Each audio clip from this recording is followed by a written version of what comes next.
इस बीच एक बड़ी खबर आपको बताएंगे। सत्येंद्र जैन से जुड़ा हुआ मनी लॉन्ड्रिंग का मामला राजधानी कोर्ट में चल रहे ट्रायल पर फिलहाल रोक नहीं। दिल्ली हाई कोर्ट ने ट्रायल पर रोक लगाने से इनकार किया।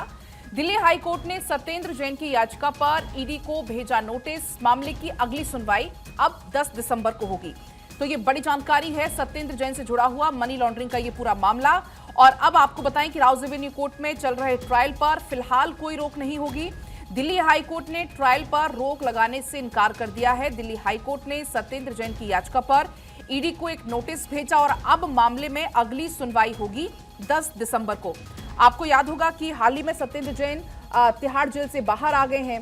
हालांकि वो काफी लंबे समय तक जेल में रहे, करीब 800 से ज्यादा दिन उन्होंने जेल में बिताए। 30 मई 2022 को ईडी की तरफ से उनकी गिरफ्तारी हुई थी और अब ये बड़ी जानकारी है। इस पूरे मामले में अगली सुनवाई 10 दिसंबर को होगी। सुमित हमारे साथ जुड़ गए हैं फोन लाइन पर। सुमित, राजधानी कोर्ट में चल रहे ट्रायल पर फिलहाल कोई रोक नहीं सत्येंद्र जैन के मामले को लेकर। जी बिल्कुल पलक, सत्येंद्र जैन को दिल्ली हाई कोर्ट से फिलहाल राहत नहीं मिली है, क्योंकि दिल्ली हाई कोर्ट ने राजधानी कोर्ट में जो ट्रायल चल रहा है उनके खिलाफ उस पर रोक लगाने से इनकार कर दिया है। दरअसल सत्येंद्र जैन ने अपनी याचिका में मांग की थी कि उनके खिलाफ जो आरोप तय करने पर जो सुनवाई चल रही है उस पर फिलहाल रोक लगा दी जाए। सत्येंद्र जैन का ये भी कहना था कि मामले में ईडी की जांच अभी जारी है और ईडी हमें अभी तक दस्तावेज देने से मना कर रही है, ऐसे में ट्रायल पर रोक लगना चाहिए। लेकिन दिल्ली हाई कोर्ट ने आज, क्योंकि पहली हेयरिंग थी सत्येंद्र जैन की याचिका पर, तो x party order high court ने देने से इनकार कर दिया है, यानी कि एक तरफा आदेश जारी करने से दिल्ली हाई कोर्ट ने इनकार कर दिया है।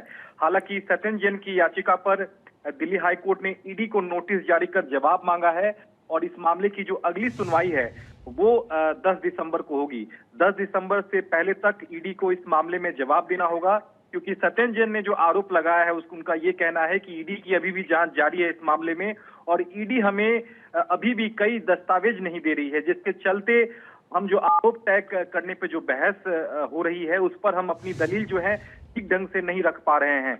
अब ऐसे में ईडी का क्या कुछ जवाब आता है पलक, वो देखना बेहद अहम रहेगा। ईडी के जवाब आने के बाद 10 दिसंबर को सत्येंद्र जैन की याचिका पर दोबारा दिल्ली हाई कोर्ट सुनवाई करेगा। तो सुमित, अब जब अगली सुनवाई 10 दिसंबर का आप जिक्र कर रहे हैं, तो क्या कुछ अब आगे होने की संभावना इस पूरे मामले में?